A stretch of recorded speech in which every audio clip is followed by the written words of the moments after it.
ভক্তরা যেন তার ভক্তের সাথে, তার অধীনস্থ ভক্ত, তার সিনিয়র ভক্ত, তার বাবা মা, আত্মীয় স্বজন, আশেপাশের ভক্তদের সাথে কিভাবে ব্যবহার করবে সেটা আমি শিখাবো।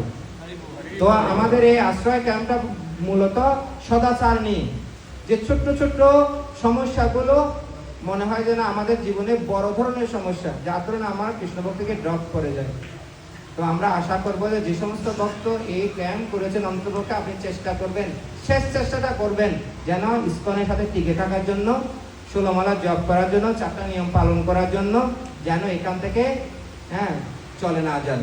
শিল ভক্তিচারু স্বামী গুরু মহারাজ একটা বলেন, কখনো ইসকন ছেড়ে যেও না। আমাদের পরমাত্ম গুরু মহারাজ শিল জয়প্রকাশ স্বামী গুরু মহারাজ বলেন, তুমি একমাত্র আশা। মানে আপনার প্রতি ইন্ডিকেট করে বলা হচ্ছে, কখন উত্তেজিত নাও তুমি, নিবিষ্ট থাকো মনের সর্বোত্তম অবস্থায়। ছোট না কোনো সম্মানের মোহে। এ বলে লাস্টের কথা লিখেছেন, তুমি একমাত্র আশা। তো আপনার প্রতি শিল প্রভুপাদের, গুরু মহারাজের এবং কৃষ্ণের অনেক প্রত্যাশা আছে। এতগুলো প্রত্যাশা ছেড়ে দিয়ে দয়া করে কি জগন্নাথ ভক্তের সঙ্গে থাকবেন। কোনো সুবিধা অসুবিধা যাই হোক না কেন ভক্তদের সাথে যোগাযোগ রাখবেন।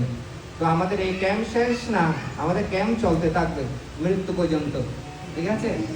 ইসকন আসলে একটা সোসাইটি, যে সোসাইটি শুধুমাত্র একটা ব্যবসায়িক প্রতিষ্ঠান না, এটা হচ্ছে আধ্যাত্মিক ইনস্টিটিউশন, যেখানে শেখানো হয়। আমাদের জিবিসি কলেজ আছে, গুরু হওয়ার জন্য গুরু প্রশিক্ষণ আছে, প্রতি 2 বছর অন্তর ILS প্রোগ্রাম হয়। এর পুরোটাই সিস্টেমটা হচ্ছে শুধুমাত্র প্রশিক্ষণের উপর আধারিত। তো আশা করি আমাদের এই প্রশিক্ষণের মাধ্যমে আমি যদি যুক্ত থাকেন, সমস্ত ডাউটগুলো, সমস্ত সন্দেহগুলো ধীরে ধীরে আস্তে আস্তে কি হবে, দূরীভূত হবে। আর মানে কি চাঁদে গেছেন কিনা, দেহ আত্মা কোথেকে তৈরি হচ্ছে, এগুলোর জন্য প্রভুপাদের সায়েন্টিফিক বইগুলো, জীবন আসে জীবন থেকে, আত্মজ্ঞান লাভের পন্থা, কৃষ্ণ ভক্তির বিজ্ঞান, আমাদের একটা সিলেবাস আছে প্রভুপাদের বইগুলো কিভাবে পড়তে হবে।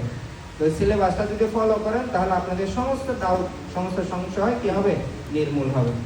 তো আবার নিষ্ঠা ক্যাম্পে এবং শরণাগতি ক্যাম্পে আবার কি হবে, আবার দেখা হবে। তো ততদিন পর্যন্ত ভালো